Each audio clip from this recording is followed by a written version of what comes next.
Hi, welcome to Rear Facing Toddlers. I'm actually in Chicago this week and I thought, while I'm here, let's come and have a look at some car seats. And they sell different brands over here to what we're used to in the UK, but they do Britax. So I thought, well, obviously the car seats are very different because they have to meet different regulations. So I just thought it'd be fun to have a little look at this Britax car seat and see how it differs from the one that we've got in the UK. So before I put it on the floor, I just wanted to show you this because we are used to the recline lever being under here somewhere, but on this one, it's on the side. And I can't do this with one hand, so I'll do it in a second. But you press that button and then the recline is indicated here, and I don't know how many numbers it has. It's currently on number 6. And then there are settings up here for what you need to use for the size of child. I haven't read it all yet. I'm just sort of quickly doing this on the go. Okay, I've just put my glasses on. I thought that made more sense. So that actually says recline guide harness mode. So you've got rear facing no neck control, and you've got the spirit level here that needs to point a certain way, which obviously it doesn't do right now. I'll try to move it in a minute. And then you've got rear facing with neck control, forward facing, and not acceptable amount of recline. So yeah, really clever. I always think American car seats have a lot more instructions and information on the side than ours do. So if you were to ever lose the manual, this makes a lot of sense. So I'm just going to put it on the floor now just to have a play with the harness and see what it can do. It's actually very heavy and also much wider than our seats. So there's obviously no restrictions on the width because we've now got R129 seats. It can't be more than 44 centimeters. This looks like about 50 to me. So yeah, we'll take up a lot of space in the car. And let me just put it down. Hold on. Right, what I was going to say is, in the UK, we seem to have this weird impression that American cars are much bigger than ours. I've been here for about 5 days now. I've been driving around. It's not true.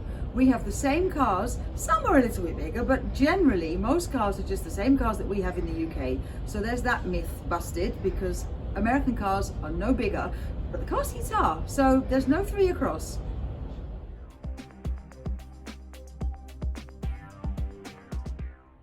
So I'm just going to have a quick little look at the harness. So obviously there's the chest clip there, which we don't have in the UK. There's the headrest with a little baby insert. So I just sort of pointed it close up. There's the buckle, which is also different. I'll show that in a minute. Newborn insert. And down here, you lift a flap for the belt path for installation.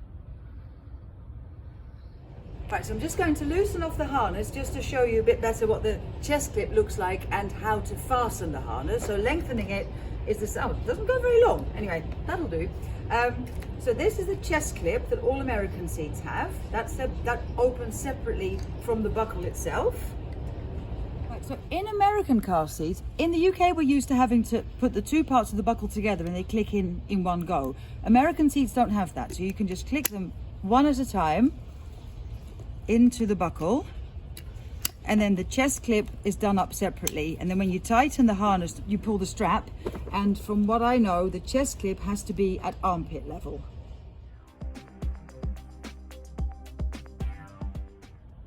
This is the newborn insert, and what I quite like is that the maximum weight for the newborn insert is very clearly indicated. So once the child reaches 20 pounds, which is 9.1 kilos, that insert has to be removed.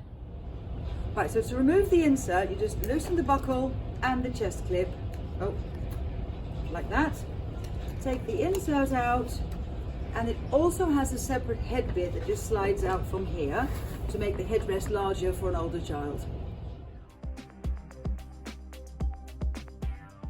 I showed the recline button earlier, and now I'm actually just going to put it into action. It's got a button on both sides. You don't need to press them both. So I'm going to press the one on here, but you'll be able to see that one go in as I do it. So the button presses, and then the seat tilts like that. So you can have it very, very reclined. Obviously in the car it would be a little bit more upright because car seats are more sloped. But if it's still too reclined, or as the child gets older, you just press that button and you tilt the seat up to the desired position. And as I said earlier, there's that indicator on the side that shows you what position it should be in depending on how old or how heavy the child is. This is the button that you press to adjust the recline angle. When I took the seat off the shelf, it was on position number 6, and I was going to have a look to see how many more positions it had, if any, but I don't actually think I remembered to do that, so it's got at least 6. There is a spirit level on the side of the seat that shows you which recline position to use for which stage of the child's development. So for a newborn baby who has no head control, it goes in the blue zone. And then for an older baby who does have head control after about 4 or 5 months, you can choose to either be in the blue zone or in the green, because you can vary the recline settings at that point, and they can be a little bit more upright, which a newborn baby can't be. If you were to ever use this seat forward facing, you can only use the green zone because you can't have it as reclined forward facing as you would rear facing. And the black zone just indicates that you're either too upright or too reclined. So the spirit level needs to sit somewhere on the blue or the green, depending on the age and development of the child.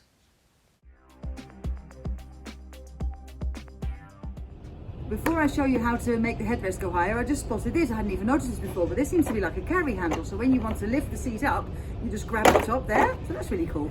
The headrest just adjusts by squeezing this red lever here, and it just goes all the way up to multiple positions. I'm not quite sure what the maximum weight is actually, or height of child, but I'll have a look at that in a second. But this is obviously really, really big. And I think it said it rear faces to 22.7 kilos. And forward facing, I'm not sure. Okay, so I've just had another look at the label, and it actually forward faces to 29.5 kilos, so basically 30 kilos, which is about 8, 9, 10 years old. That's not something that we do in the UK. They call it extended harnessing over here.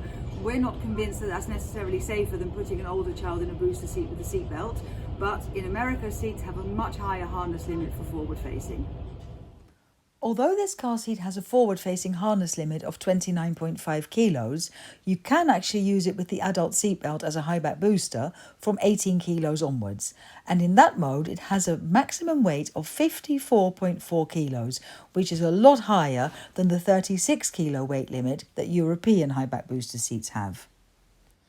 I really like the fact that you're not allowed to use this seat as a high back booster before the child weighs 18 kilos. 18 kilos is the average weight of a 4.5-year-old child. Here in Europe, high back boosters have a minimum of 15 kilos, and that can be as young as 3, which is much too young for a high back booster seat to be safe.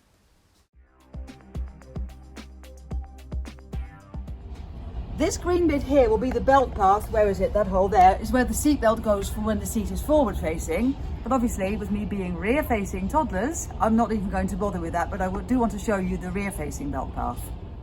So the rear facing belt path is under here. You lift up this flap. I just discovered this by accident before I started making this video. Just like, oh, what's this? Why is that there? Undid these elastic straps or bands. You lift this up, and then this also lifts up. Yeah, I think you probably have to squeeze this. That lifts all the way up. It's spring loaded, so it jumps up quite nicely by itself. And then all the seatbelt bits are down there. So you can see there the green bit for forward facing, blue is for rear facing. I'm just going to have a quick little look to see how it actually works, because I have nothing else left to say until I've read the instructions.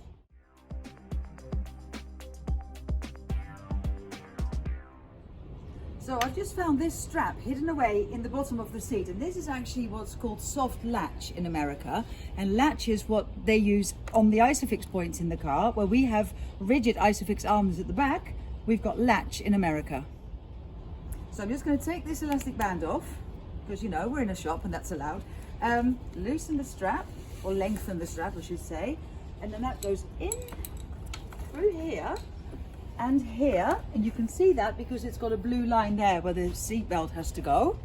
And then you would just lock it into the car's isofix points, lock this back down, and then tighten the strap by pulling this bit here. There are several information stickers on the sides of the seat. One of the things that this one shows is that this car seat is approved for use on an aircraft, which is actually quite common in American car seats. Another thing that is mentioned on this sticker is that in a rear-facing car seat, the straps need to be level with the shoulders or just below. And this is something that applies across the board on all rear-facing car seats, but not a lot of people in the UK and Europe seem to be aware of, because it isn't actually specified anywhere. So the fact that this car seat has a sticker on the side showing the harness height position is really, really good. And another thing that is mentioned on the sticker is the maximum weight of the child for when the seat is installed with latch, what we call isofix. Now, Isofix points have an overall approval of 33 kilos, and that is the combined weight of the child and the seat.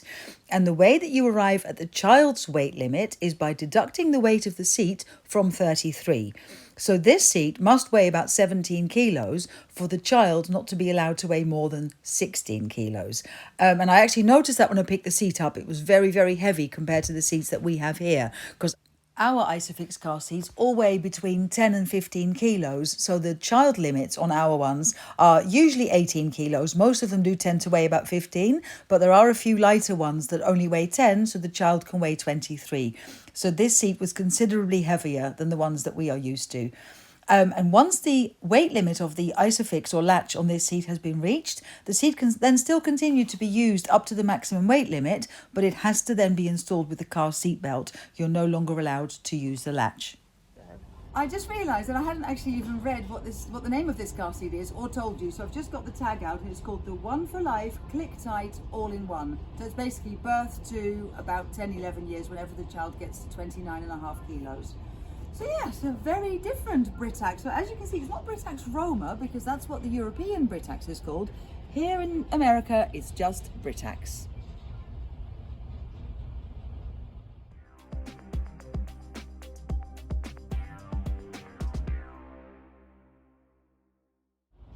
So that was my little Britax video all the way from Chicago in the United States. Thank you very much for watching. Please subscribe to my channel, and I'll see you soon.